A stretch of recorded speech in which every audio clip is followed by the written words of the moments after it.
मोहम्मद अली का विज़न ये था कि मुसलमान और हिंदू कभी भी एक नहीं हो सकते। सॉरी टू जाना ये कोई बात नहीं होती, बिकॉज ऑफ दैट हमने बड़ी 5 लाख लोग मरे हैं यार। पार्टीशन के वक्त 5 लाख लोग मरे हैं पाकिस्तान आते हुए। तो क्या लगता है आपको, अगर आप एक हो जाएं तो आप उनकी कुर्बानियों को ज़ाया कर देंगे? बताएं, आप बताएं, ज़ाया कर देंगे आप उनकी? नहीं, बिल्कुल अल्लाह ताला की मदद से, अल्लाह ताला के करम से हम भी उठेंगे और हम इंशाल्लाह उससे भी ज़्यादा होंगे। हम भी सुपर पावर हैं। हम मतलब कि 52 मुल्कों में यार, 52 मुल्कों की एक ऐसा मुल्क पहचाना जाता है पाकिस्तान, जो एक एटमी ताकत है।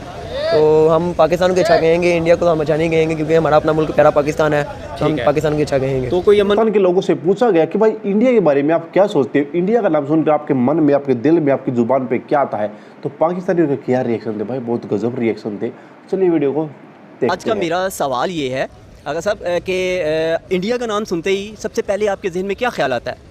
इंडिया का जहन में तो यही आता है कि पड़ोसी मुल्क है और हमारे काफ़ी अच्छे ताल्लुकात भी हैं। कह लें कि आप बड़े ऐसे माशी ताल्लुकात भी हैं, हम लोग उनसे तिजारत भी करते हैं, बड़े अच्छे हैं। ये अलग बात है कि हमारा वो मुखालिफ है, लेकिन कोई नहीं, वहाँ के लोग बड़े अच्छे हैं। मेरी खुद खाला हिंदुस्तान की हैं और पार्टीशन के बाद बॉर्डर पे लकीरें खिंच गई, वरना हमारे दिल एक ही थे जी।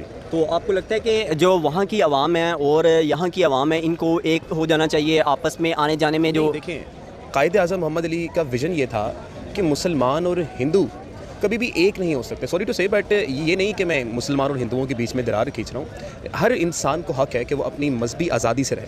आप देखें कि पाकिस्तान में आज तक कभी आपने ये नहीं सुना होगा कभी किसी हिंदू को कोई मसला हुआ हो, लेकिन हम आए दिन ये बात सुनते हैं कि वहाँ के जो भी पंडित हैं या मंदिर में जो कहते हैं, अभी मैं सुन रहा था कि वहाँ पर जब मौलवियों को बोला जा रहा है कि आप दाढ़ी काट दें, तो ये चीज़ अच्छी नहीं होती। लेकिन इसका एक पॉजिटिव साइड भी है। 20% वो लोग होंगे, लेकिन 80% वो लोग हैं जो इस बात से अपने ही मुल्क में मुखालफत भी कर रहे हैं। एक हो जाना ये कोई बात नहीं होती, बिकॉज ऑफ दैट हमने बड़ी 5 लाख लोग मरे हैं यार। पार्टीशन के वक्त 5 लाख लोग मरे हैं पाकिस्तान आते हुए। तो क्या लगता है आपको, अगर आप एक हो जाएं तो आप उनकी कुर्बानियों को ज़ाया कर देंगे? बताएं, आप बताएं, ज़ाया कर देंगे आप उनकी? नहीं, बिल्कुल भी नहीं। मेरे कहने का मकसद ये है, देखें कि अगर आप इंडिया है, अब इंडिया के लोग भी पाकिस्तानी अवाम के साथ बहुत ज़्यादा प्यार करते हैं, तो उस हवाले से आपसे बात की जा रही है कि देखें अगर पाकिस्तानी वो पाकिस्तान आना चाहते हैं, यहाँ देखना चाहते हैं। तो हिंदुस्तानी नहीं, तुर्की भी प्यार करता है हमसे, क्या कहते हैं, जो फ़लस्तीनी भी प्यार करते हैं। अभी रिसेंटली हमने देखा जो मस्जिद अक्सा के जो मौलवी साहब ने इमरान खान साहब के लिए दुआ की है, हमसे तो पूरी दुनिया प्यार करती है। बिल्कुल, तो ऐसा करते हैं हम लोग, पूरी दुनिया के बॉर्डर काट कर हम लोग एक ही कर लेते हैं। लेकिन ये बात नहीं होती। हाँ, मोहब्बत अगर आप करते हैं तो आप भी मोहब्बत भेजें। आप देखें, हमारी मोहब्बत बड़ी अच्छी है। 14 अगस्त को वहाँ से मिठाइयाँ आती हैं हमारे लिए बॉर्डर पर, लाहौर के बॉर्डर पर, और 15 अगस्त को हम यहाँ से मिठाई भेजते हैं। तो इनफ है ये मोहब्बत। हाँ, आप ग्लेशियर, सैशीन ग्लेशियर है, वहाँ से अपनी आर्मी बुलाएं, पाकिस्तान भी बुलाए, फिर ये मोहब्बत का ऐसे वहाँ पर लोगों को मरने के लिए छोड़ दिया हमारी आर्मी ने, उनकी आर्मी ने, तो ये कोई बात नहीं होती। मोहब्बत वाकई में हम लोगों के दिलों में है और हम दुआ भी यही करते हैं ऐसी मोहब्बत कायम रहे। सर, बस मेरा आखिरी सवाल है ये कि अगर आने वाले टाइम में क्या हमें इंडिया के साथ अपने ताल्लुकात को बेहतर करना चाहिए? देखें, ये बेहतर ताल्लुकात कैसे हो सकते हैं? आप ये देखें कि हमारी माजी में जितनी हुकूमतें गई हैं, उन्होंने कश्मीर का मुद्दा उठाकर हिंदुस्तान और पाकिस्तान में नफ़रतों के बीच पहुँचे। और एक मशहूर शायर ने कहा था कि किसी एक मसले से हज़ारों के मसले जब हल हो रहे हो तो उस मसले को हल नहीं किया जाता। मेरा ये मुद्दा है कि आप कश्मीर को इंडिपेंडेंटली एक मुल्क बना दें, जिससे पाकिस्तान और हिंदुस्तान में मोहब्बतें बहाल हो जाएंगी। बहुत शुक्रिया। Thank you. अस्सलाम वालेकुम। वालेकुम सलाम। जी सर, कैसे हैं आप? शुक्र अल्लाह का, आप सुनाएं। अल्हम्दुलिल्लाह। आपका नाम? असद। असद साहब, मेरा आज का सवाल ये है कि इंडिया का नाम सुनते ही आपके जहन में क्या ख्याल आता है? इंडिया का नाम सुन के यही आता है, हमारा हमसाया मुल्क है, ठीक है।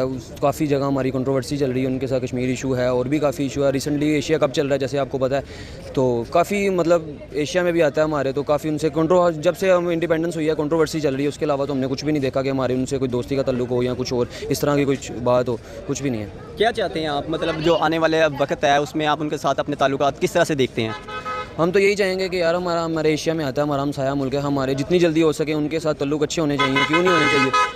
ज़रूरी ये नहीं है कि वो हिंदू हैं और हम मुसलमान कौम हैं, लेकिन हमारा हमसाया मुल्क है। हम तो यही चाहेंगे ना हमारे उनके साथ तल्लुक अच्छे हो, जितना भी जल्दी हो सकता है। सारे जितनी भी कंट्रोवर्सी चल रही है, कश्मीर इशू ये वो जितने भी चल रही हैं, जैसे अब सैलाब का भी आ रहा है इशूज़, वो भी काफ़ी सुनने में यही आया कि उनकी वजह से ही आया है।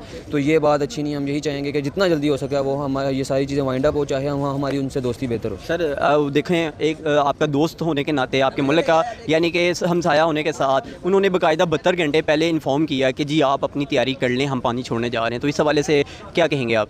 ठीक है, मैं आपकी बात से एग्री करता हूँ कि 72 घंटे पहले उन्होंने हमें टाइम आउट कर दिया है कि इतनी देर बाद सैलाब आएगा। लेकिन आप खुद देखें, जिनके पास एक घर है, इतनी चीज़ें हैं, उनके जानवर हैं, मवेशी में हर चीज़ है, वो अपनी चीज़ें कहाँ पे लेके जाएंगे? इस बात का तो कोई रीज़न नहीं ना बनती कि वो अपना सारा सेटअप उठा के कहाँ लेके जाएंगे। अब एक गरीब है, झुग्गी में रहता है, उसके पास चीज़ें, वो अपनी चीज़ें कैसे सेव करेगा? ठीक है। अच्छा सर, मेरा आखिरी सवाल ये है कि आने वाले दिनों में आप पाकिस्तान को कहाँ देख रहे हैं?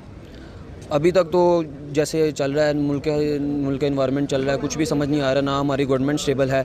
हम यही चाहेंगे कि अपने हुक्मरान को यही मैं मैसेज दूंगा कि उनको चाहिए कि अपने मुल्क को जल्दी से जल्दी स्टेबल करें। महंगाई आप देख रहे हैं दिन ब दिन बढ़ती जा रही है। डॉलर का रेट है, वो भी हर चीज़ पे टैक्स डाल रहे हैं, वो स्टेबल किसी चीज़ का कुछ मिल ही नहीं रहा, रिलीफ मिल ही नहीं रहा, और ले ही जा रहे हैं। बिजली का भी हर तरफ से आवाम दस ही रही है ज़मीन में। बस यही कहूँगा कि बेहतर करें अपना निज़ाम जितनी जल्दी हो सकता है। ठीक है सर, कोई पैगाम देना चाहें इंडियन ऑडियंस को इस हवाले से? इंडियन ऑडियंस को पैगाम यही दूंगा कि उनको ये चाहिए कि वो हम उनका हमसाया मुल्क है, हमसे वो ताल्लुकात अच्छे रखें। ठीक है, वो डिग्रेड भी करते हैं काफ़ी, वो हमेशा से डिग्रेड ही करते हैं, कभी उन्होंने पाकिस्तान के फेवर पे बात नहीं की। ठीक है, पाकिस्तान फिर भी उनके फेवर में बात कर लेता है, लेकिन उन्होंने कभी भी हमारे फेवर में कोई बात नहीं की।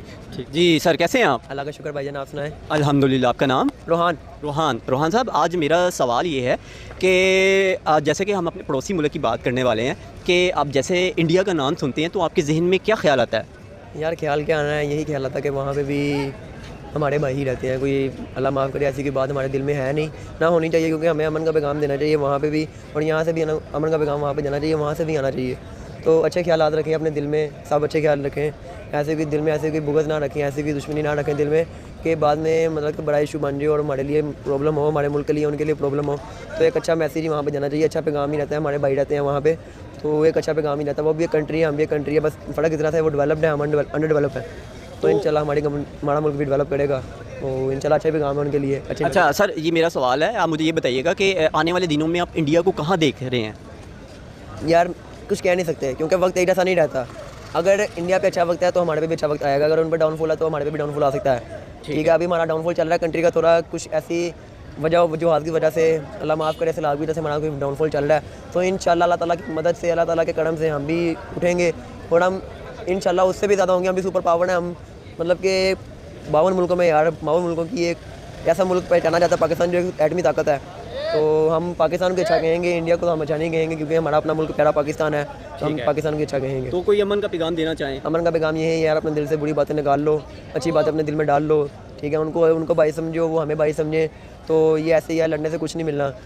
तो ये आपने जान लिया कि पाकिस्तान के लोग इंडिया के बारे में क्या सोच रहे हैं, भाई इंडियन लोगों के बारे में उनकी क्या थिंकिंग है। मतलब पहले तो उस बात पे आता हूँ भाई, जो उन्होंने बोला कि पाकिस्तान के अंदर भाई सैलाब आ गया और पाकिस्तान उसके जिम्मेदार मानता है इंडिया को। अरे भाई, हमारे पास ज़्यादा पानी हो गया तो हम अपने देश में बाढ़ क्यों लेके आएंगे भाई? हमने पानी तुम्हारी तरफ छोड़ दिया, लेकिन गलती हमारी थोड़ी है भाई। तुम्हारे पास डैम नहीं है, डैम क्यों नहीं बनाया भाई तुमने अभी तक? उसमें हमारी गलती है क्या? तुम्हारी गलती है, छोड़ उस बातों को। बाकी आते हैं भाई पाकिस्तान के लोग इंडिया के बारे में क्या सोच रहे हैं। भाई आज भी पाकिस्तान में कुछ ऐसे लोग हैं जो कि आज भी चीज़ों को गलत मानते हैं। एक भाई ने तो इतना बोल दिया कि इंडिया पाकिस्तान अलग हुए, जो लोग उसमें मर गए, अगर हम इंडिया से अच्छे संबंध बनाएंगे तो उन लोगों की कुर्बानी वेस्ट हो जाएगी। मतलब कि वो लोग मर गए तो अब उनकी कुर्बानी के लिए हमें दुश्मन बन के रहना पड़ेगा। भाई ऐसी सोच रखने वाले पाकिस्तानियों के लिए भाई क्या ही बोलूँ मैं, गजब के लोग हैं ये लोग। बाकी आप लोग कमेंट में बताइए कैसी लगी आपको वीडियो और पाकिस्तान के लोगों के रिएक्शन। हम मिलेंगे आपको नेक्स्ट वीडियो में, तब तक के लिए बाय बाय, जय हिंद।